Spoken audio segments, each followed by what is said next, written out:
Oh, you give me energy. Oh. Sorry, that's all I got from the song. It was a great song. Great song. Thank you, Day One, for providing the beats, the tunes there in the break. Now, out of the music and into the fire. Game number 3 coming up right now. It's going to be Mammoth taking on Chiefs. Jordan shaking his head. He hates everything I'm doing right now. No. It's okay. I'm a little bit speechless because it's getting hot in here, Mac. It is getting hot in here. Rusty has taken his jacket off. Genuinely is, though. And I'm looking forward to this game because you know when the jacket comes off, it's about to get real. Ooh, and we like getting real, of course. Let's have a quick chat about Mammoth before we jump into talking about the Chiefs. Yesterday, I kind of like what we saw. You know, they were coming out playing their game. They have had a couple of changes. You know, you got Frost in there in the bot lane. You got Gudo in the jungle. And we really love what we see from Wei. Most of the time in that mid lane, he's certainly one of the playmakers, the key pieces of the puzzle for Mammoth. And of course, you have to love Nectar. Respect the neck up in the top lane. He's so lovely. Every time we've had an interview with him, he's just such a humble fella. And I love his personality as well as his gameplay. So, Rusty, tell me why you love Frost. Jesus, I was not ready for that one. That's a great question, Mac. Thank you for that one. Next question. No, Frost. Why do you love Gudo? Frost, a good mechanical player, is the one thing that we've taken from him. Remember that we've seen a single game of Frost, so it's very hard to have a solidified opinion of him yet. Yeah. It is interesting, though, because Gudo I seem to have a much more solidified opinion on, and I think that's just because of what we saw in the last game that they played. They did seem like they were playing more around the jungle role. And it did seem, again, like they were playing actively both solo laners and supports moving with Gudo to make those plays. And while they looked good early and they were aggressive early, I am attributing that to Gudo until we hear otherwise in a player interview. Because it seemed like he was doing a lot of good things for them.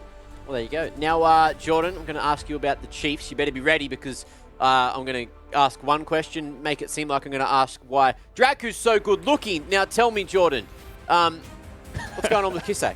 I thought you were asking me why Draku's so good looking. It's because of the hairstyle.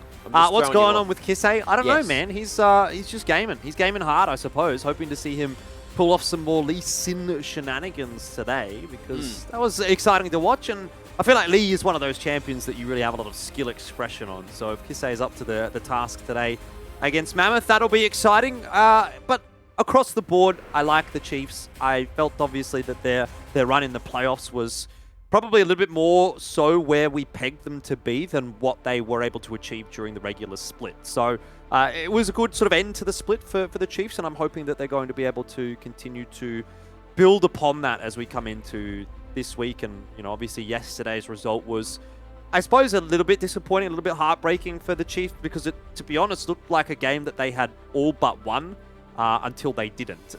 So it was good stuff from the Chiefs, just maybe a little bit of an unfortunate final fight there for them, and Peace got away in the end. But I'm thinking Chiefs is looking okay at the moment. So you know, bigger and better things I think for Chiefs this season is probably the takeaway for me. Yeah, so far so good. And someone else that is so good at their job is Nat. Let's bring Nat back in because she has two gentlemen down on the sidelines to have a quick chat to. Who is with you down there, Nat? It's actually two of the people that you guys just mentioned. I'm going to be joined by Gudo and Draku. Gudo, I want to say, welcome to the LCO. You made a very amazing impression yesterday in your first game. And so I want to ask how it's been. How is the, I guess, getting used to competitive League of Legends for you? First of all, thanks for welcoming me. And to enter the competitive games, that was like really excited to play. But now I'm playing Chiefs. I'm gonna just focus on this game. How has the transition been into joining Mammoth? To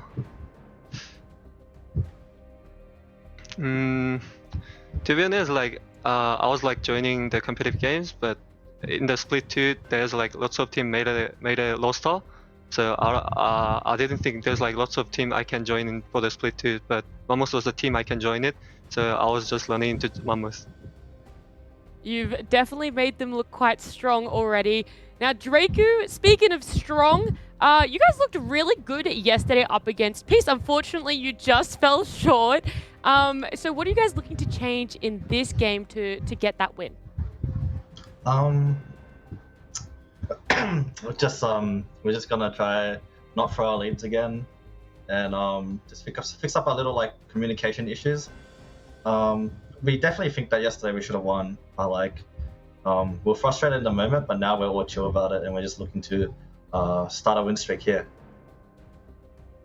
What's your personal focus coming into this game? What are you hoping to improve or show the most?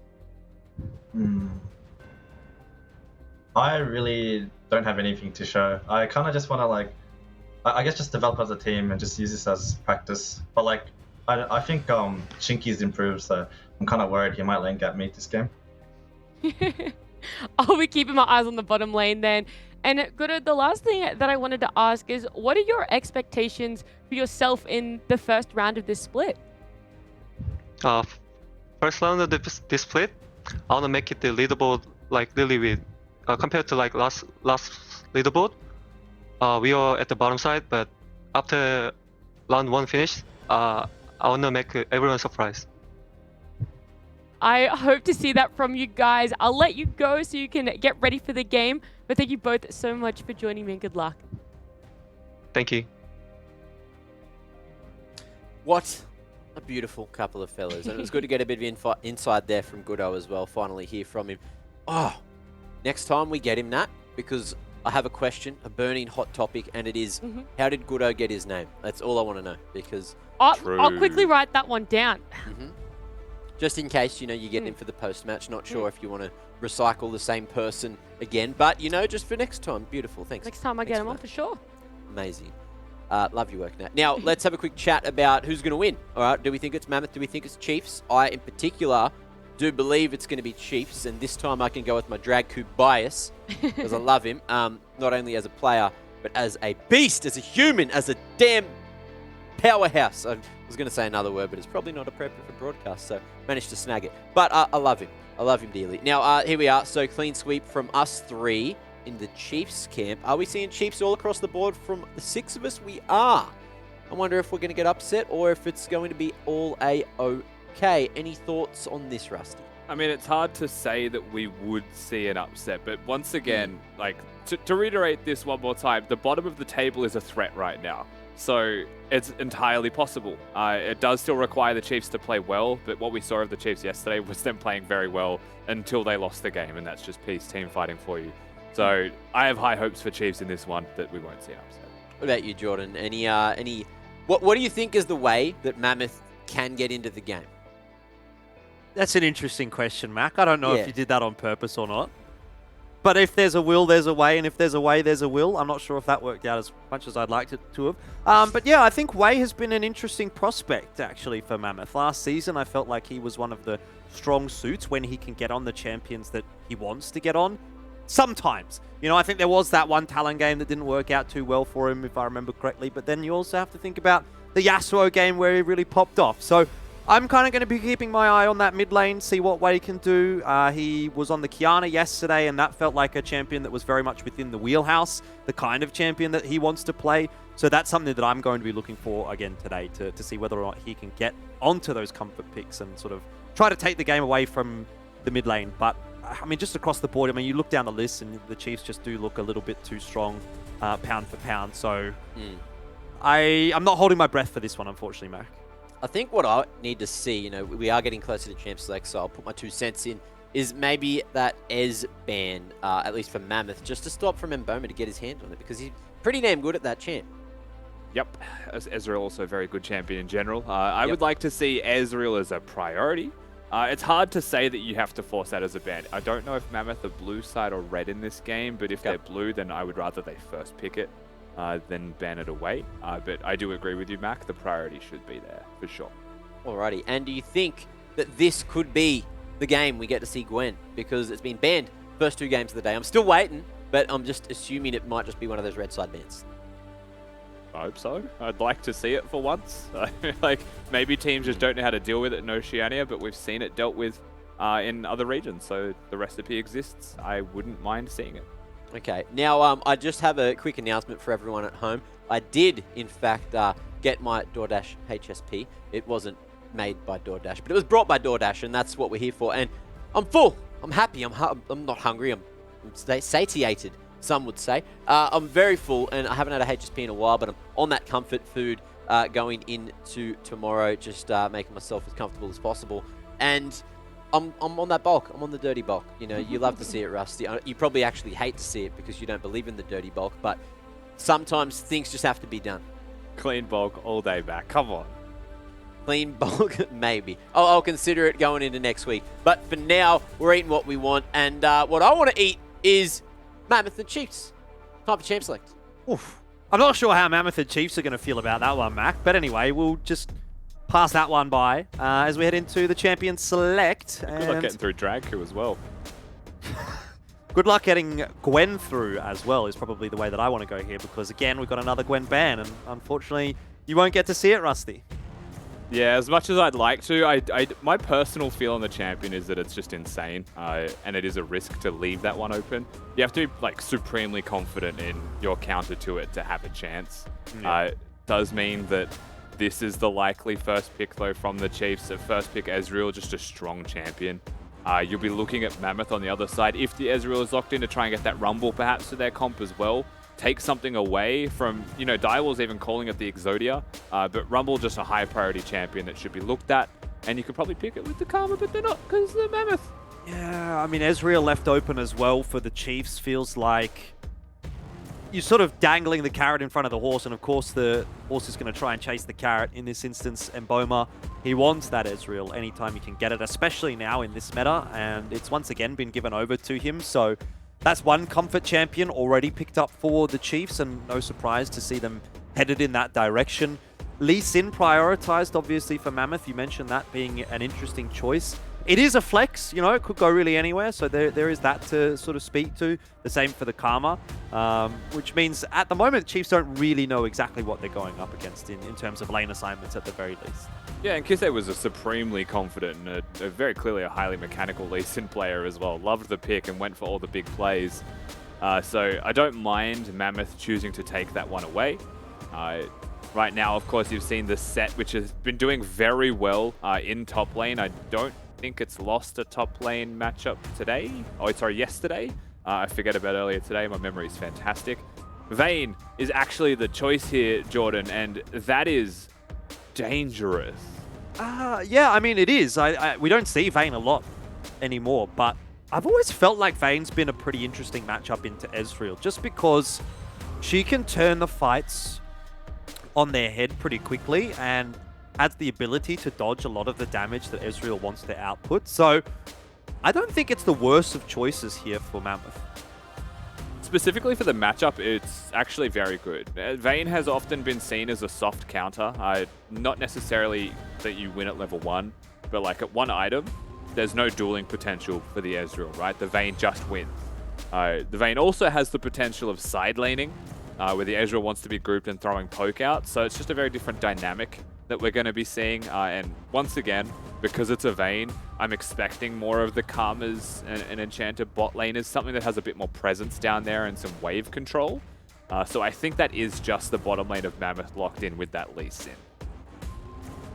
I suppose we have to wait and see. The Chiefs certainly don't seem to think so, because they've gone for the Braum and the Thresh ban, and if they assumed Karma was going into the bot lane, why would they be banning supports away? Would be my main question. So I suppose it does remain to be seen as to whether or not Mammoth are going to put that Karma down bot. If not, then you again have a very, very heavy protect the ADC composition, and if it is indeed Tarm, a lot of resources are going to be put into Frosts here on this Vayne, and so the onus of the carry really turns to him.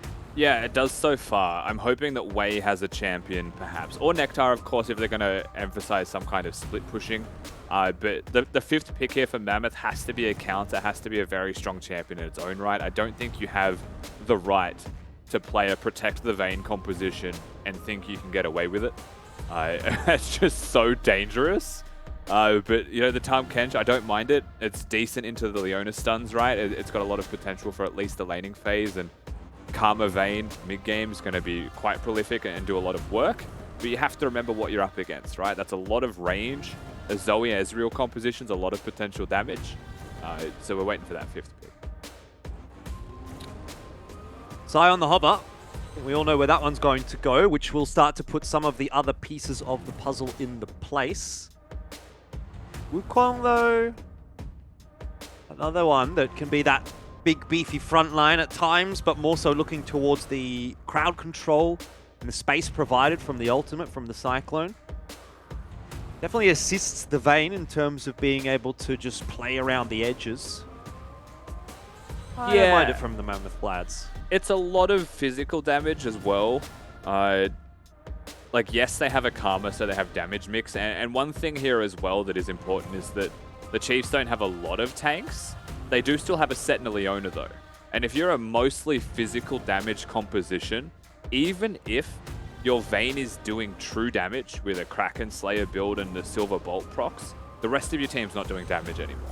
So this just adds more pressure, more risk, and a bigger role and responsibility to Frosts to play on this Vayne. Now, one thing that Skimmy did send to me, Jordan, before our games yesterday was a highlight from the Challenger Series of Oceania, I believe it was last year or the year before, where Frosts absolutely popped off on Vayne. So I do believe this is a comfort champion for him, which is a plus. It's just that, damn, they put a lot of pressure onto the young player coming into this one. Well, I suppose what more opportunity do you really want to be able to make an impact in LCO, right? Everything's going to be handed to you, not necessarily on a silver platter. This is by no means going to be an easy game, especially looking at the composition that has been put together here by the Chiefs. I'm pretty scared, you know, when I see Zoe and Ezreal in the same composition, I'm really not too happy about that. And the fact that there's such a beefy front line with the Set, with the Leona, and even to an extent Viego is sort of quasi-beefy in a way with his ultimate. I just wonder how you're going to get through all of that and get onto Kissy and Mpoma. Yeah, Set and Viego have a lot of survivability, not necessarily just raw tanky stats. And yeah, those carries are quite long range. I think in a vacuum, all of the Chiefs' individual champions are just good right now. And I think as a comp, they have good damage mix. They have good range, they have good engage, they have good damage to objectives. Their siege potential is quite high, and their team fighting has the opportunity to be very strong. So in general, it's just a pretty well-rounded type of composition. It isn't insanely easy to execute by any means. There's a lot of skill shots involved, and some close quarter combat needed with those skill shots. And you know that is going into a Lee Sin with a kick away, Karma's shields and move speed, and you know Wukong with the ultimate can win team fights, and Shinky's disengage makes it harder. So there's tools to deal with it somewhat on the Mammoth side. It's just that, again, this feels like it's a Vayne versus the world, unless the Lee Sin or the Wukong get ahead and start doing damage early. Well, speaking to the point of maybe the lack of magic damage coming through for Mammoth, are we expecting to see Karma leaning towards that support build, or in this instance, are you putting a bit more emphasis on trying to get a bit more damage out from your mid laner? There's not many Karmas in the world that I think I've ever seen go for the AP build, even if you could make the argument that it's the best decision. There's maybe only one player from the whole world that I've seen do that, and that's Doinby from the LPL. He just does that usually anyway. But normally, like, the support build's cheaper. You're picking Karma for its flexibility in the way that it can go between different lanes and how cheap the items are for you to hit that 2-item spike to then actually play with your Vayne, right, and start grouping up. Where if you go for the AP build, you have shields, but it's not your job to carry, right? It's more important that you are a strong support offering bigger shields to the whole team. To the point of LPL, I feel like there's a player in the LPL for everything, if that makes sense. Every time you bring something up, someone's like, oh yeah, there's this guy, he does this, and he's able to make it work. It's just like, yeah, that seems to be the LPL in a nutshell. Anyway, we have our own man that can make anything work, especially a shirt with pineapples on it that is pink. His name is MacMate. He's also got a mustache and a red hair. I don't know how he's put all that together and made it into one being that actually manages to function as a human, but hey, he's managed to do it. It happened, and it's great. Do you not take your time on the character creation screen? Would you just get rushed out? Is that what's going on? I just got the preset model, to be honest, Mac. You know, it just spat out the automatic one for me. Brown hair, brown eyes, white face, and you know, pretty tall but not too tall, kind of skinny but not too skinny. I mean, it's just, yeah, it's pretty standard fare for me, unfortunately. Well, isn't that lovely? Now, I'm excited we get to see some Tom Kench gameplay because he's been popping off for the last couple of patches. Haven't seen too much of him this patch. I don't think there was any real changes, so he should still be a relatively strong champ in this setup, as well as being able to keep that Vayne alive in the early game, get it to that one-item spike you were talking about, Rusty. And I feel like it could be okay. I did see Twitch chat popping off saying Vayne into set lol. Would you like to elaborate on that thought, Rusty? I mean, Vayne is a close range, high damage AD carry who is now playing against champions that are close range, high damage tanks. So, I mean, that logic applies here. I have 2 questions for you though, Mac. Yes, I love questions. One of them is, does this look more pink now that there's no jacket? Because it feels like it does. Yes. Not really. I have a feeling. Surely it looks more pink. I'm telling you, as this is pretty much my job, the light you're using is probably kind of like a yellowy-ish color. You know, that sort of orangey yellow. The yellow's off on both of them. It's off on both. It's a good guess though. Yeah. Well, I got told damn. off for it earlier. That should be the one, and that should be the reason why it doesn't look super pink. But I bet if you took a photo, put it on Twitter, and said, "Look, it's pink," then everyone will be able to see that it's pink, and we can all agree. I'm giving you benefit of the doubt here. Look, I'm not a harsh judge. He sent me a picture earlier today. I will It's true. It's in guarantee Discord right pink. now, actually. I mean, you can still see there is a little bit of pink if you compare it to the white of the background. But it's really just squint it's at just it, not you know? it's not really pink, you know. If that's like on a scale of white to pink, it's like almost leaning towards white and not pink. So I don't know, Rusty. Do you deserve to sit at the table with the pink squad? Yes, he does. I'm already sitting here, man. What are you going to do about it When now? he bought the I don't know, shirt, probably I'm nothing. sure it was very pink. I'm sure it was, you know, as pink as Nat's top. And it's just He's just faded bleached over it. time, you know. He's just been that one size for so many years now that the clothes, he's just been able to carry him across. And that's how you live on a budget, you know. That's how you live on esports dollars, right? You just use the same clothes for 10 years straight. That's what we love. Ooh, touchy subject. Yeah, what are you saying? He's not getting bigger when he's been going to the gym for that many years, Mac? Yeah, That's not sorry, very nice. I don't know, didn't mean That's to hit kind any, of toxic. look, it's just because I haven't seen Rusty progress shots lately. He was we were posted meant to about go the to gym. the gym during the finals and we didn't. I'm sad about that. I'm pretty sad about But that you did too. go to the pub. We did. Oh, yeah, we went to the pub. Did we? Well, find out next time. What do you reckon? A VOD? No, what is it? A vlog? We'll do a vlog next time of it. We and could actually make a it's banger dangerous. vlog, I reckon. Yeah. Jordan, you've been a big vlogger in your time. Now, I need you to. Yes, you have. You've posted. Not okay. Maybe not a very consistent one, but you certainly have done some little vlogs when you've been overseas, etc. You know, you love to see it. And Sometimes. Yeah, sometimes. It's on the times where it's big enough for you to warrant, you know, keeping your memories close to your heart. Well, close all to it your is YouTubes. when I can be bothered to actually pull my phone out like for 30 seconds every hour and record something dumb. Like, hey, we're walking through a supermarket in China. What can we find? Oh, alcohol. Oh, popcorn that's caramel and all sorts of salads and stuff like that. It's, yeah, I mean, that kind of thing. But look, when you're just sitting here in your bedroom, what is there to vlog? Hopefully something, you know, when we all get together for finals, we'll be able to sort of, you know, ask Mac about what kind of shirts he's bringing to LAN and all that kind of stuff and what we're doing, how to do the mustache routine. Are the two most peculiar things that you could find in a supermarket overseas: alcohol and caramel popcorn. It was That's a big, what I'm worried it was about. a big bucket of caramel popcorn, Mac. I did buy it as well, by the way. Watch the vlog if you're interested. Good plug. I'll give you that. I think I can get that down the road, Jordan. I'll just But you put that out. can't get alcohol in the supermarket here, so it kind of was like, wow, there's a lot of alcohol here. Have we mentioned that there was a pause? Yeah, so the reason, by the way, Twitch chat and all other chats watching on whatever you're watching on, is because there's a remake, and it's happening. We're going to be in very shortly. They're just getting it sorted. I did get an update that it was very close to being in. We didn't just decide to throw a podcast on, even though, you know, I hope you're all enjoying it. I hope you're all having a good time, and I hope you've all used !DoorDash to order your bloody dinner if you didn't already. I've eaten mine. It's already come and gone.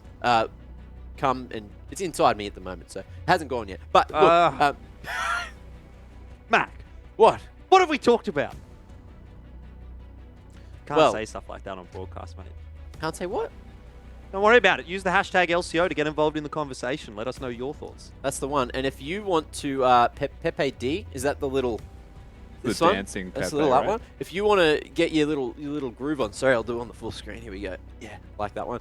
Clip it and put it on BTTV or whatever, and we can make a GIF and throw it in chat. But also exclamation playlist, and you can check out all the sick tracks that have been on the show so far from Warner, and that's going to be a cool playlist you can listen to in your spare time. So thanks to them for providing all the good tunes. Now, just because we have no ETA at the moment on when this is happening, we're just going to go to a quick break, but don't go too far. Match number 3 of the day is coming up very shortly.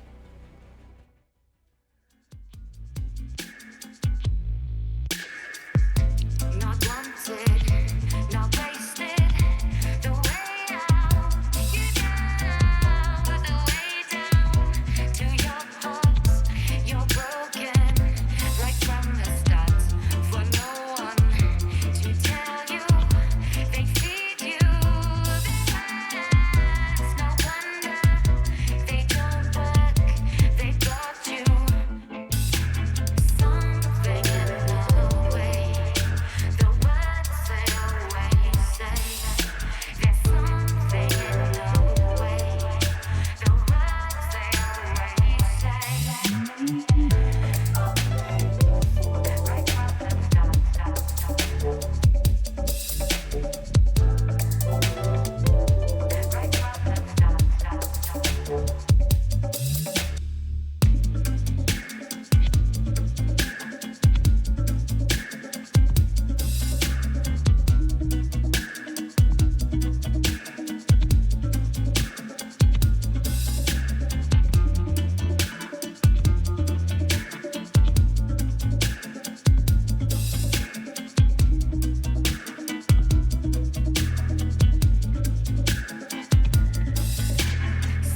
Something in the way. The words they always say. There's something in the way. The words they always say. Something in the way. The words they always say. There's something in the way. The words they always say.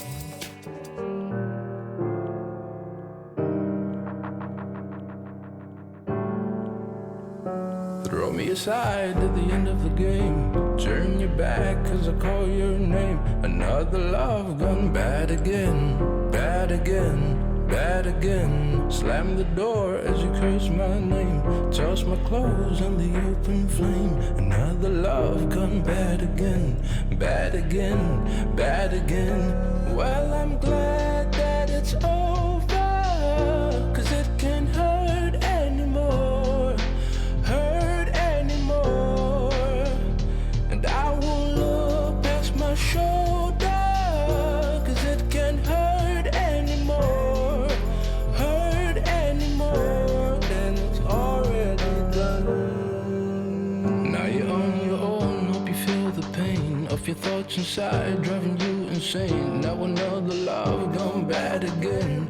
Bad again, you're bad again. That you're on your own, hope you feel the pain of your thoughts inside, driving you insane. Now another love gone bad again. Bad again, you're bad again.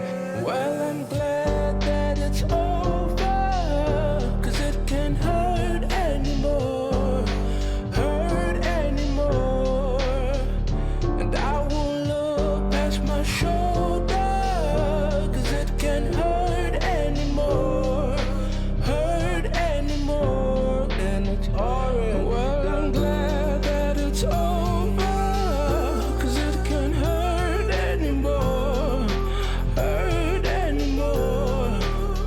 And I won't look past my shoulder, cause it can't hurt anymore. Hurt anymore. Then it's already done. You can hurt me, cause it's already done.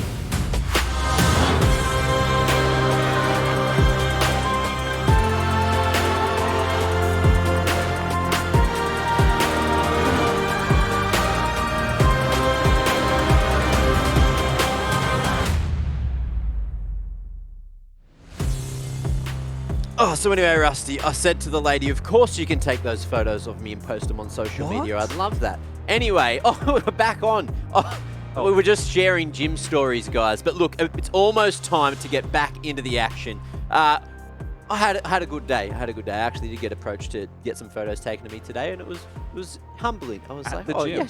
yes. I tried to play it cool. That's the funniest part. I was about to do incline dumbbell lifts, and sitting there, and she's like, oh, excuse me, would I be able to take photos of you and put them on the social media account? And I was like, oh, yeah, no worries. As soon as she walked away, I was like, all right. Okay, all right. We made it. Immediately took a selfie to say, look at me.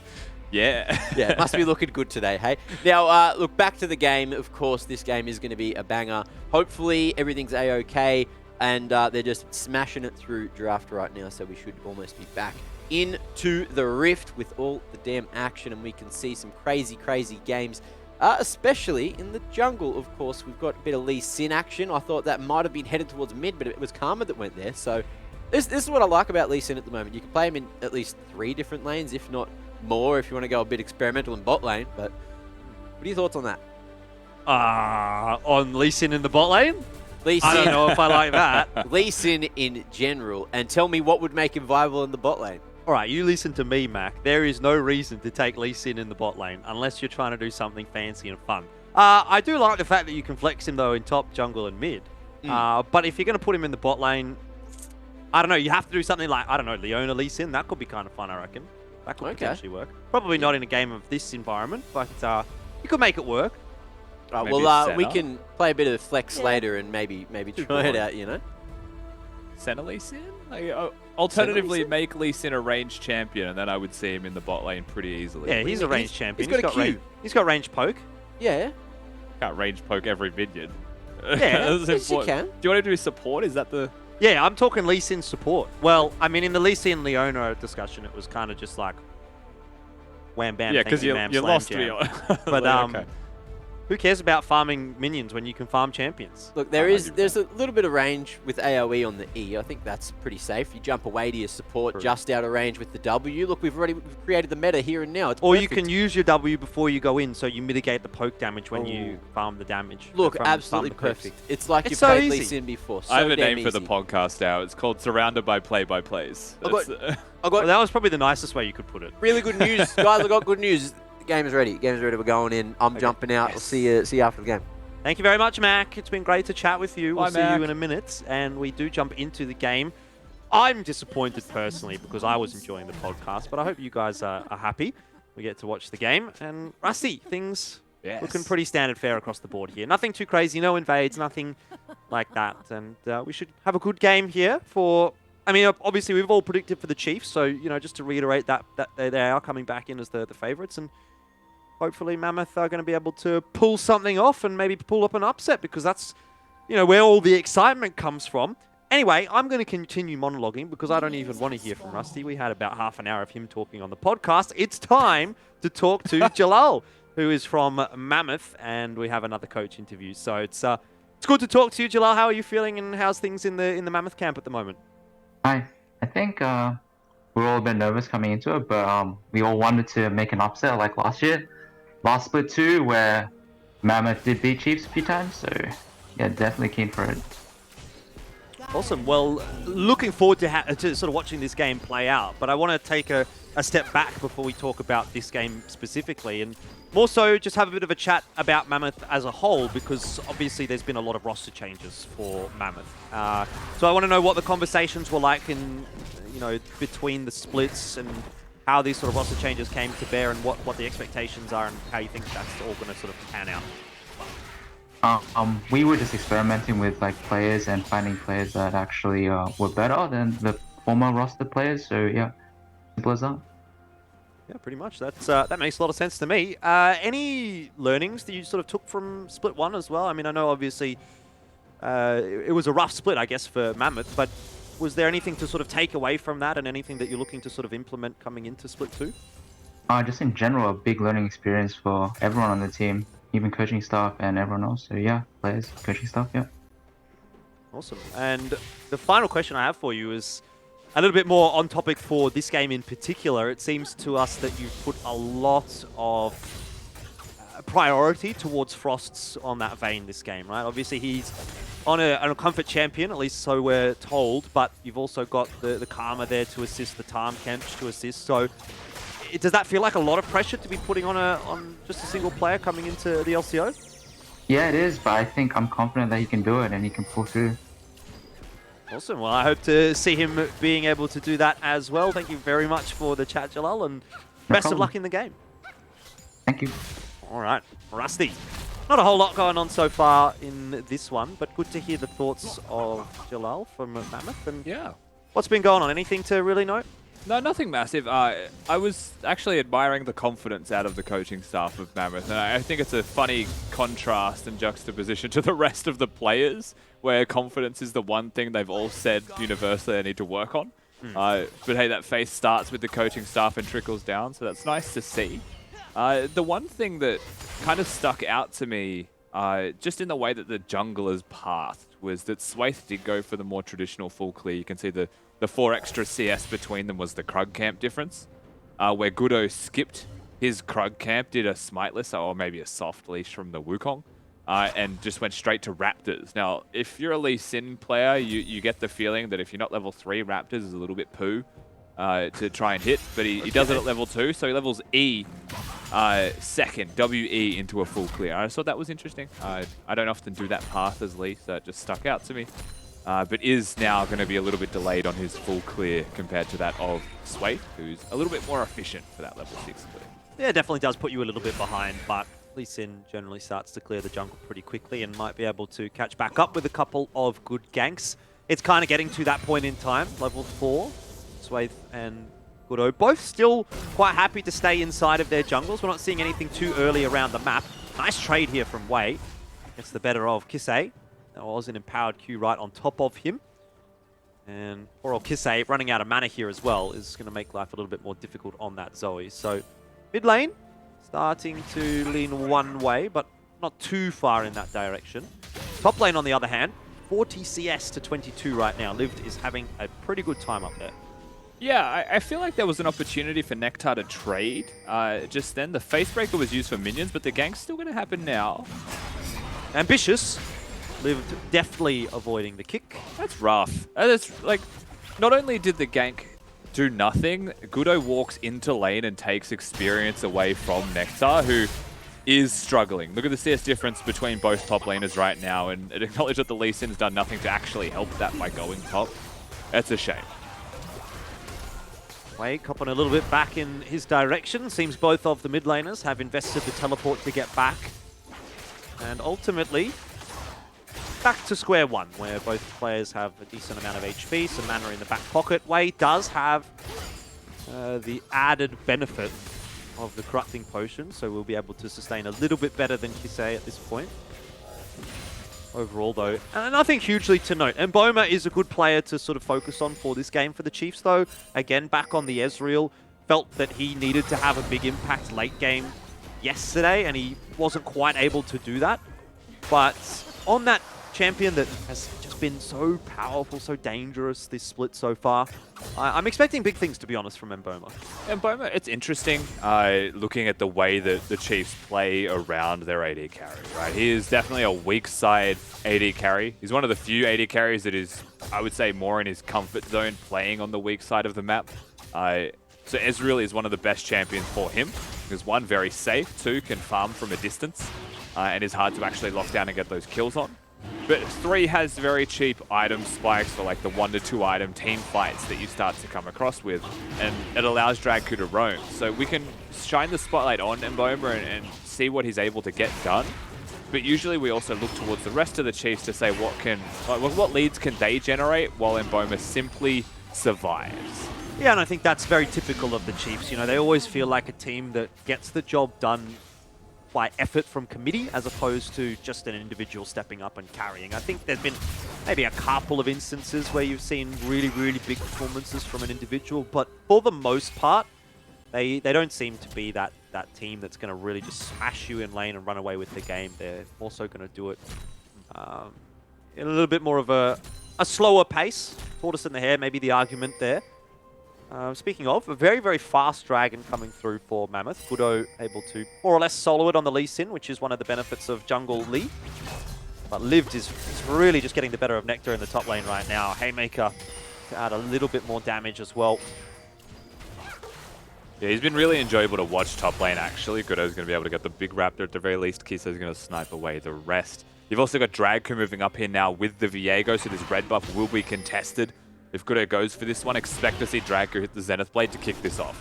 Oh, I don't know that Gudo's going to get much of a chance to do anything. He is deleted. And that is the benefit of having a Leona on your team. There's just CC locked for days. And can I point out, while that was happening, Lived was past Nectar's turret, and now he's shoving that tower as well. It's going to give the opportunity for those remaining two Chiefs players to look for the tower dive. There's not that many creeps to play with right now for Chiefs, so they're going to have to wait. They're going to have to be patient. They've got two minions, one of them's range, so if they're going to go, it was now. Oh, Nectar tries to fake them out, does a good job of that, but instantly gets pulled out of tower range. Has he survived here? He has. That's huge for Nectar. And the Conqueror proc heals him up as well so that Dragku and Liv can't look for anything more. Oh, that's gone horribly wrong for the Chiefs. How did he outplay them? He simply pressed S. Just stopped moving.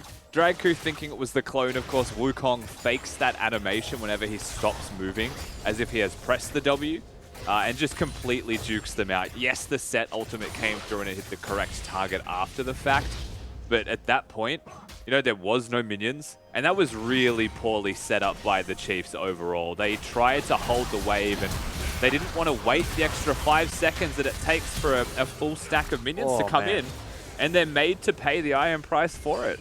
That's a massive mistake. That tower was doing some crazy damage. It two-shot Swathe after the aggro was dropped by whoever had it initially. They literally did not respect the neck. Yeah.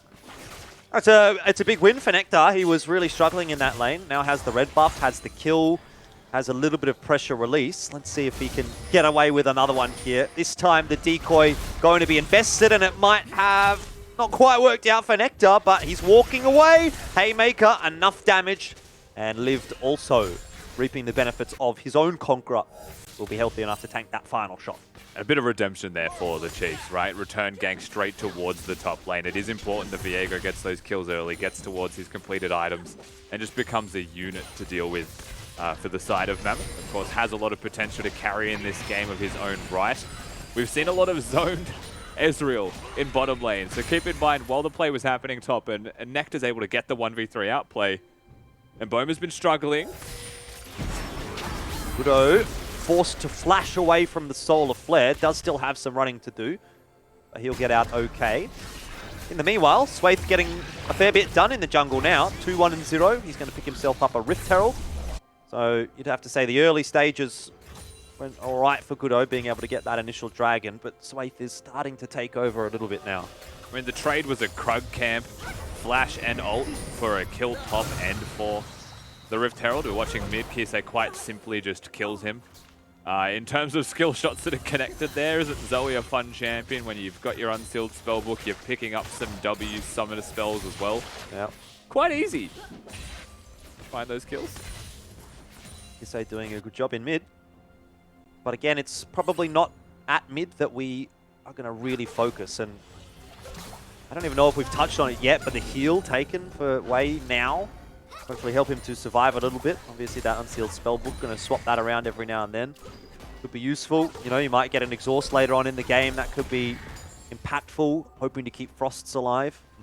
But that's really what this champion is designed for right now. Wei in mid, as opposed to the more carry-style champions that we've seen from him in the past. I'm talking about the sort of AD assassin champions we saw a lot last split, and even the Kiana so far, you know, yesterday. He's gone to a bit of a different selection this time, and I'm hoping it works out nicely because I'm always eager to see a Vayne really starting to pop off. It's one of the more exciting champions to watch, and I think there's a lot of confidence surrounding Frosts. 100% is one of the most exciting champions to watch, particularly in those team fights. All eyes tend to move towards the Vayne, and all of Mammoth's eyes will 100% be on that Vayne to try and carry, and all of the Chiefs in the opposite direction to try and kill them. Now, the first dragon of the game does obviously go towards Mammoth earlier. The second one, there's no chance of contesting this. You've got Nectar top lane with no teleport or flash, and Lived has already walked down and is just staunching mid lane. The way it accepts reality. You can see the Goodo accepts it himself and just moves back to the jungle to clear. End of the day, Chiefs still snowballing further and further ahead. It's a trickle. It's absolutely not a massive role yet. We're still waiting to see what they're able to do against Frosts and waiting for those first mythics, I would say, to be a factor in that. Well, speaking of, one of the first mythics picked up, the Everfrost in the mid lane. A little bit more lockdown potential for Kisei now. Lived looking for some fights up in top, but Nectar not really having a bar of it. Hey, Maker really not going to do a whole lot there. We haven't mentioned this much in the LCO, but Lived is an exceptional laner, just to watch, if nothing else. He plays the minions well, plays the lane trades well, and just seems to be very smart in the way that he approaches it. Like, even there, hitting the Wukong clone, I believe that keeps, if not already, like, helps to stack Conqueror. So that if it was the real Wukong, great. If it was the fake one, even better. Teleport in. The bot lane not looking like they're in a good spot. Speaking of Lived, it's time for him to make an impact this game, and that is the easiest stun of your life as a set. We'll get the double kill. Lived very happy with that, perfectly timed on the teleport down, and what's better is that Swaith is up in the top lane as well to soak that experience and maybe even give Nectar a run for his money. 1v1, it's the jungler versus top. That's not how it's supposed to go, but Swaith is coming away with the win. Cops the stun as well. Nectar is done. You can't respect the neck when the neck doesn't exist. But now, Goodo might be able to find the trade and wasn't even required. He's just entered. What are you doing, man? He tries to just walk away. I don't understand. That's just confusing to me. All right, well, I mean, he gets the 1v1. We'll give him that. This is a Swaith thing, I'm telling you. Do you remember Split 1 where he did it in the Dragon Pit with the Blast Cone? Yes. It's just Swaith things, I think, is what we'll say at this point. That's all right. He'll take it. It's a part of his identity. Liv's probably not too happy with that, giving his counterpart another kill. But to be fair, I don't think he's really struggling anyway. So does that help Nectar all that much? The thing is, he makes up for it, right? Because Swaith has these moments of real tragedy, but then he also has those moments of brilliance. So it is, again, the duality of Swaith. Yep, that is true. Well, and Boma happy to continue to clear the creeps in bot. Seems like it's a mutual understanding. Boma and Frosts happy to just go backwards and forwards. We'll touch on the item choice here for Frost. He's gone for the Immortal Shield Bow, so looking for a little bit of extra survivability this game, opposed to the Kraken Slayer, which would obviously opt for a bit more damage output. And I think that's really going to be his main concern, right? As a Vayne, most of the time you're going to be putting out oodles of damage regardless, but surviving in this matchup is not quite the easy task. Well, I mean, let's talk about the oodles that he will be doing. Not having the Kraken Slayer reduces the amount of true damage that will be coming out of the Vayne. And again, the enemy team already has 3 plated steel caps, working towards a lot of armor on the front line for the Chiefs. Not the easiest role, again, to be Frosts. If they're already building armor, and particularly those 3 players are getting fed. Yeah, potential dive in the bot lane. Seems the Chiefs are onto it pretty quickly. Flash from Goodo, and a nice kick knocks Boma to his death. Dragku really should not be surviving here too much longer, nor should anyone on Mammoth be going down. Nice tanking from Shinky. Really not a whole lot that the bot lane could do there for Chiefs. They even tried to get out pretty quickly, but there was the teleport behind, the flash invested from Goodo. I don't really know how you survive against that. You don't. You definitely don't survive, but you have to look at the cost. Top lane outer turret dies. Mid lane does not have an outer turret available anymore either, as Kisei is able to push that one through. So mid and top are still benefactors of this. Swaith has been hard farming the entire time. And once again, the sad role of being in Boma and Dragku in this bottom lane. Dragku does get the freedom of roaming, but they're just toughing it out, trying to do their absolute best to stay in the game. And they're farming very well, right? That was the first death for each of them respectively. And yeah, Mammoth, they do make a proactive play. They break the turrets. It's good money into the right hands also. They get a kill under Frosts. At the end of the day, it's still fine for the Chiefs, right? They've still actually accelerated their gold lead a little bit more from that play as a countermeasure. Dragon going to be coming up shortly, and you can see both teams converging on it. This might be where things really break open. At the moment, it feels it's a little bit backwards and forwards. I mean, Chiefs are ahead, but not by a huge margin. If they get a solid team fight win here, they could start to run away with the game. And speaking of running, well, Mammoth wants to go quickly, and perhaps quickly to their death's way. Covered off nicely by Goodo, but in all that meanwhile, Mammoth are getting nothing done. The Dragon is being taken, and Chiefs say thanks very much for the freebie. Yeah, I feel as though Mammoth are just a little bit lost. There's not a lot of options for them in terms of where they want to plant themselves. If they're playing a Protect the Vayne comp, the answer is go where the Vayne goes. Chiefs, on the other hand, have been able to put a set who is now 2-0-1 into a side lane. No one really wants to duel that. Someone who can duel that is Frosts, but you don't want him in a side lane without the rest of your team there. So it's pretty easy to track those map movements if you are the Chiefs, and teleport advantage for Lived is going to be a significant factor in the coming minutes. For any kind of objective control, the Herald is the one place we'd be looking at right now. And at this stage, it's very difficult for Mammoth to do much without the Vayne in locality. And even then, it's a case of getting the Vayne involved in the fight. Not necessarily being the easiest of tasks unless you get the Dream Engage. Maybe Cyclone from Nectar can be what they're looking for, or the Dragon's Rage. We saw that work out for Goodo down in the bot lane. But aside from that, Engage tools not too great for Mammoth, apart from being able to run fast at your opponents. And I suppose there's a champion that likes to be run faster at, and that is Liv on Zet. Yeah, he took the red buff. He's now going to take the remnants of this Krug camp. Well, by the way, most of the gold of the Krug camp is what he's actually going to be able to collect. So thank you, Nectar, for all of the work and ensuring that Liv gets the money, is no doubt what he is saying. And this set is game-winning strong right now. Pick the Vayne into the set, watch as you try and tumble and do some damage, and just get immediately haymakered in the face and just ulted away into death. The dangerous place to be. Yeah, well, what's worse now is that, obviously, since the start of this year, Stridebreaker exists. So for all of those champions that felt a little bit more susceptible to getting stutter-stepped, you don't really have that luxury quite so much anymore. The likes of Darius, Garen, Set, these guys just jump on top of you, and as an ADC, you're thinking, okay, that's fair. Give them a little bit of extra mobility, that's fine. Granted, I suppose the ADC's also got Gale Force, so an eye for an eye. You've also got Everfrost for the mid laners, another factor that makes it very hard to chase people down and actually sets up further crowd control better. Champions like Silas run around with an Everfrost. So he's currently got 2 of them, by the way. We'll be able to press W and the active ability, because why not?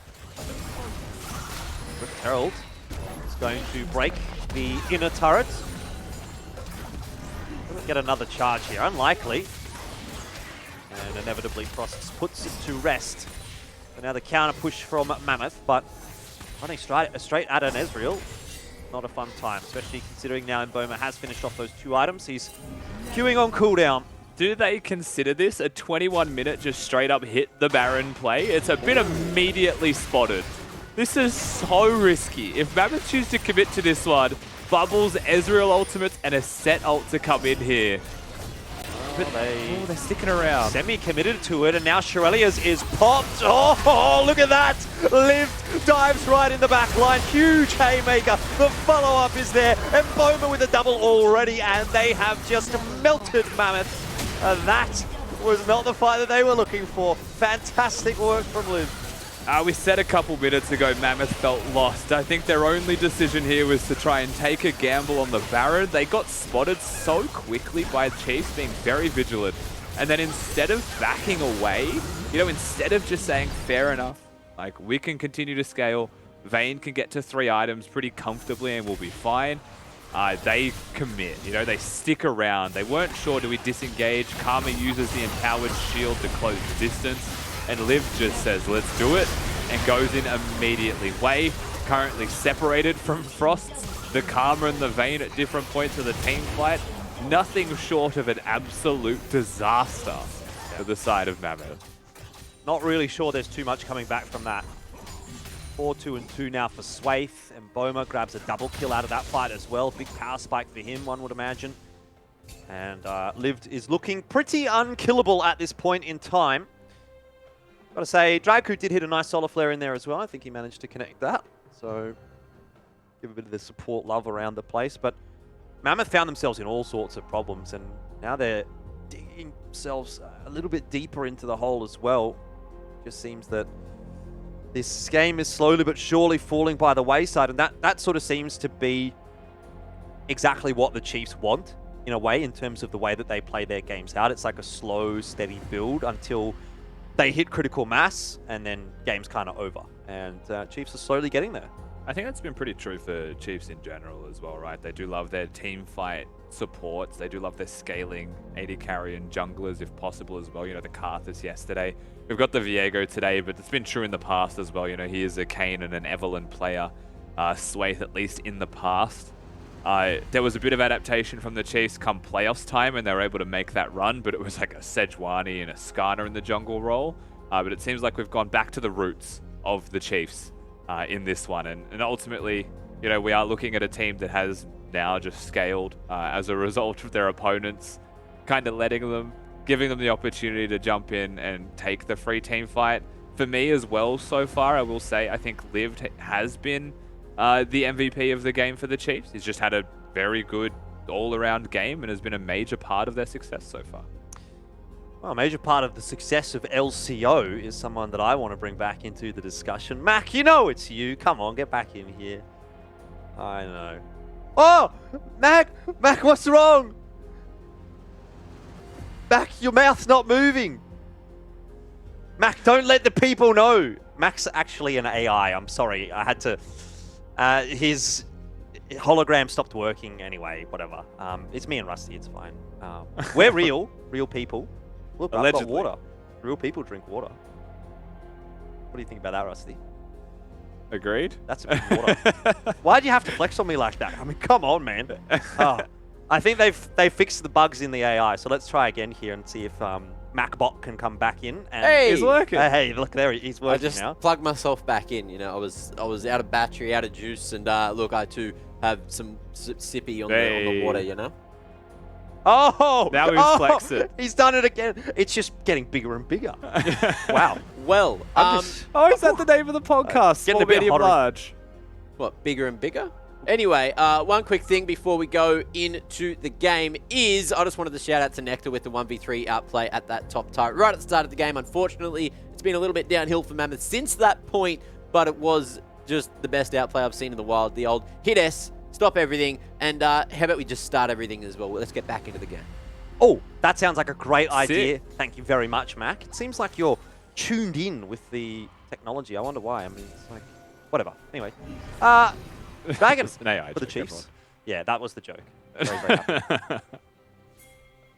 Yep, so we've got Baron for the Chiefs here. Nektar's going to try and take himself an outer turret. Ultimately, though, we're waiting for those completed resets. You can see the Ocean Drake, obviously, been locked down. Bot lane's going to be the port of call here for Chiefs. Also, mid lane. Because the inner is already gone, in terms of like where do Mammoth actually stand and try and stop the Chiefs, pretty much inside your base is the only choice. And Mammoth have said that's a stupid idea. We're going to go to the top lane outer turret together anyway and just see what we can do. Well, they got something done at least, but it has left the bot lane very, very open, and Boma supremely confident in his survivability on Ezreal, has red buff as well. So he's just happy to be farming away at this bot tower. Doesn't really have anyone there to back him up. Plenty of vision in the jungle as well. Chances of him getting picked off here are slim to none. Even if Nectar gets on top of him, I would hesitate to imagine he's got the amount of damage he needs to find that kill. Yeah, I really am struggling to see a way for Mammoth other than just like winning that front-to-back team fight.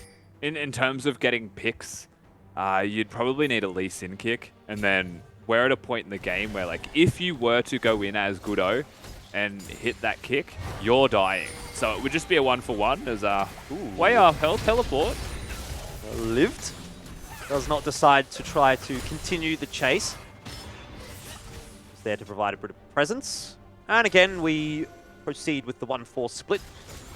At least for the moment, Swaith is going to be solo up in the top lane, though it looks to be a little bit of a rotation, perhaps, to join him once that wave comes through. Either way, pressure on two parts of the map, and it's just too much for Mammoth to deal with.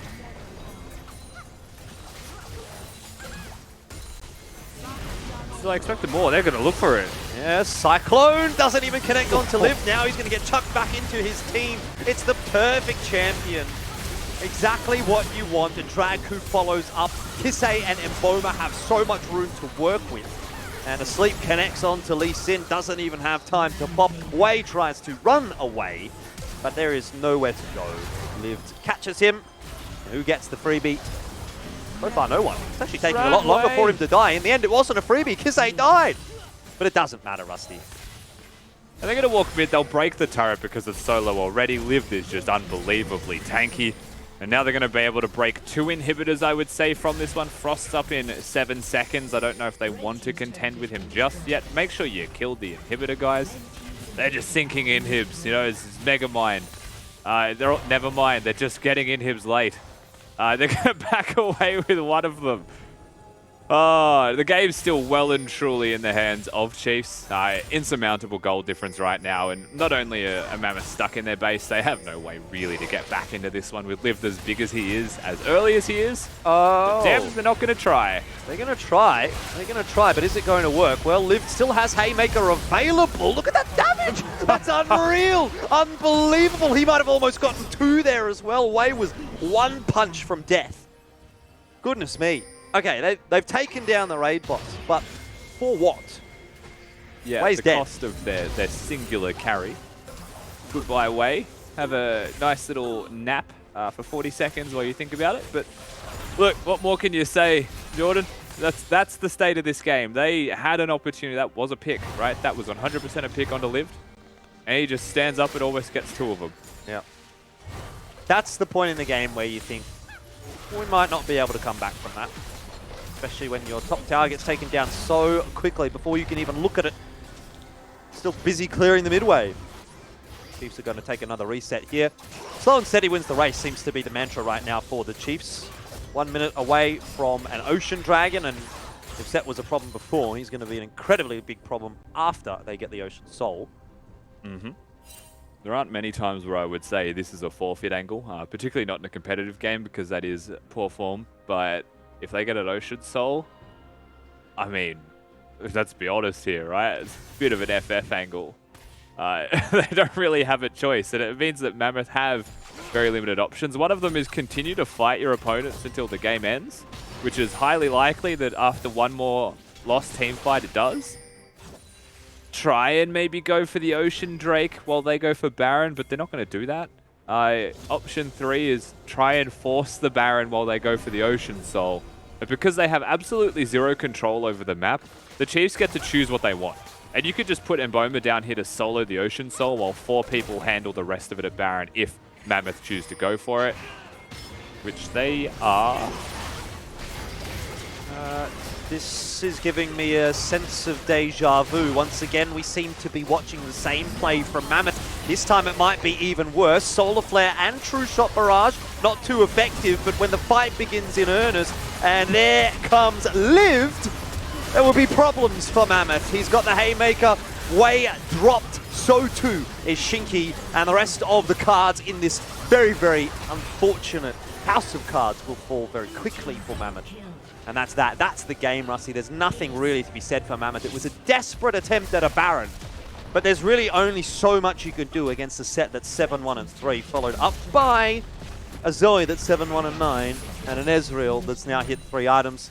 Liv TPs into the base, hits the towers, Nexus to follow, and Mammoth, unfortunately, will not be taking much longer of a part here in this game. The Chiefs pick up their victory for the week, and they'll be happy to continue that in week 3, obviously. Or week 2, I should say, game 3. And yeah, good performance from the Chiefs. Very, very solid today. Nothing really to complain about. I mean, never has it been more apt to just say the left-right goodnight from a set being able to 1v9 these team fights. It was pretty clean stuff from Lived overall.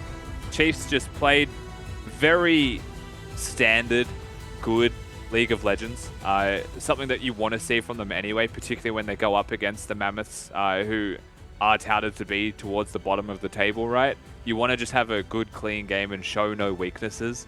Having a weakness in the first place actually opens the floor to these bottom teams to try and take you down. And at the end of the day, this one felt like a bit of a player gap just in the top lane 1v1. Lived obviously had an outstanding performance. Mac, it has been so long since I last saw you. I do request your presence once again. Don't try that with me. The engineers told me you were fixed. I got ya. Almost. You didn't get. I was plugged in this time. We're here. We're here. No, great game coming out from the Chiefs. You know, a couple of team fights that really just put the whole game in their favor. Mammoth, especially in that last one, you felt so bad for them. Yeah, they were trying to do everything they could to get back into the game, but there at the DoorDash Baron just were not able to get anywhere near it. And when they were attacking the Chiefs, it looked like the health bars were just barely going down, very slowly, and then Lib comes in, one right click, bam, half HP bar just disappears like that. So it was a rough place for Mammoth to be. Here's that outplay I was talking about earlier. If you blinked, you missed it. He pretty much just stood there, did nothing, and it was enough to cause the fake out as well. He didn't actually make the copy of himself yet. And here is one of the first team fights which didn't go Mammoth's way. You look at the health bars. They're just untouched there from Chiefs. Way he's just running away, then just runs back in, essentially gives up at that point, and it's just not going well for Mammoth so far. Also, I just want to call you out, Jordan. Yeah. You did say we're in week 3. You're 2 weeks ahead. I said in week 3. I know it was incorrect, Mac. I did save myself by saying game 3 afterwards. You did. Yeah. But one thing I wanted to point out actually from this replay was I was just watching that last fight around Baron, and I think Frost's managed to get like 3, maybe 4 autos out in that whole time. The rest of it was him trying to dodge skill shots, trying to find some positioning, trying to find some safe space, and I think that really just sums up that game. You know, if you've got a Vayne, you're playing a Protect the ADC comp, and the best that can happen is the ADC gets, like, here's 1 auto, maybe 2 there, there's maybe another one there, gets a Condemn in, there you go, a couple. This fight actually went a little bit better as far as Frost is concerned, but he gets maybe like 5 or 6 autos out in that fight. Oh, and there's 3? The previous one, not even that many. It's just like rough. It's rough. Sway looks so offended. Just stag-faced for some reason. We need to work out what that was for. He wasn't happy. Anyway, I'm sure he is going to be happy with the W, because now that puts Chiefs on 1-1. And we've liked what we've seen from them so far. That was a very clean game. And it wasn't a super long one, other than a couple of pauses for whatever was going on in the player camps there. But look, we love to see it, and you really love to see an almost 20k gold gap. That is huge coming out for Chiefs today. Yeah, I mean, this is a big win for the Chiefs. To be honest, the game was over at 21 minutes, and they did kind of keep us all around for a little bit and clean up as methodically as they could. They were even considering the Ocean Soul if it got to that point, but realistically, you know, they never looked like losing. It was a good game from the Chiefs, and back to the drawing board for Mammoth for week 2. Well, let's hope that they can have a bit more success next week. You'd love to see...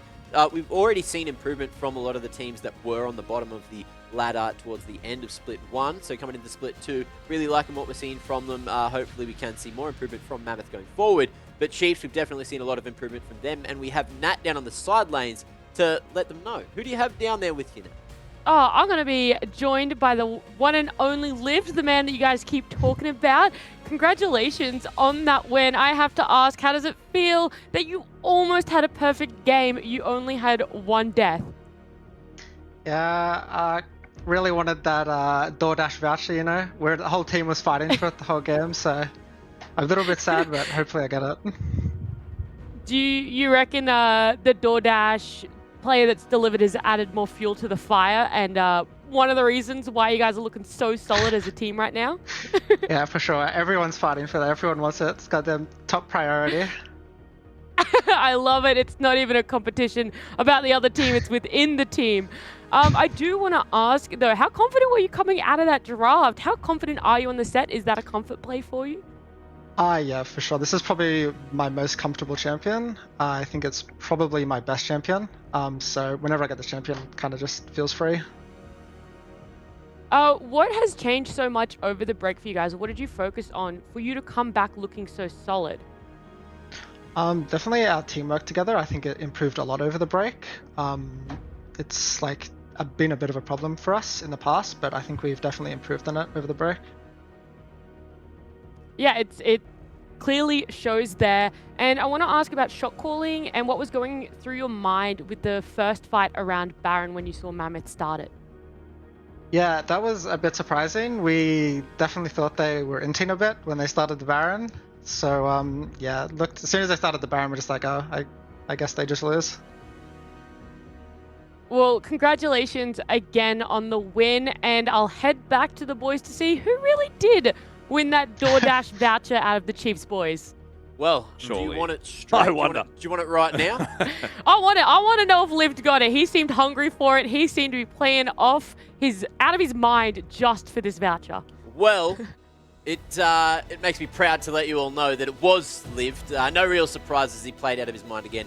And congratulations. He was the DoorDash player that delivered for Game 3. So he is going to be getting that $100 DoorDash voucher and keeping himself fed for, Wait. I'd say that's at least. Huh? Wait, Matt, what? Are you telling me that he delivered? Oh, gosh. I don't know what you're saying, so I I'm just reckon going we to Trying to delivered. put Lived. Lived. Yeah. He's trying to put on Lived. He delivered this game. I understand that, Jordan. I was trying to save you with some dignity, but you've dug a hole and you're in it, and it's probably really deep. And if it was sand, I'd fill you up, but not enough that you got anxiety, just enough that you would like, I'm going to be filled with sand. And then I'd dig you out and make sure you knew what you did wrong. Well, this whole segment has pretty much just saved me right there, so I'm not sure what to say about that. But yeah, great work from Lived. He was phenomenal this game. It was really nice to watch, and if the Chiefs can continue to pull off that kind of performance, I think they're going to be a top contender. I mean, top 3 is where they got last split. I would be aiming for nothing less than that again here in split number 2. True. Very, very true. Now, if you guys like, to Pepe D in chat, make sure you playlist rather to get the playlist from Warner for all the sick tunes that we are going to be playing through the ad breaks here on the DoorDash LCO. And speaking of, it's time for another one before we get into the 4th and final match of the day. That game is going to be Legacy taking on Order, and it's going to be a banger, so don't go too far away. It's coming up just on the other side of this.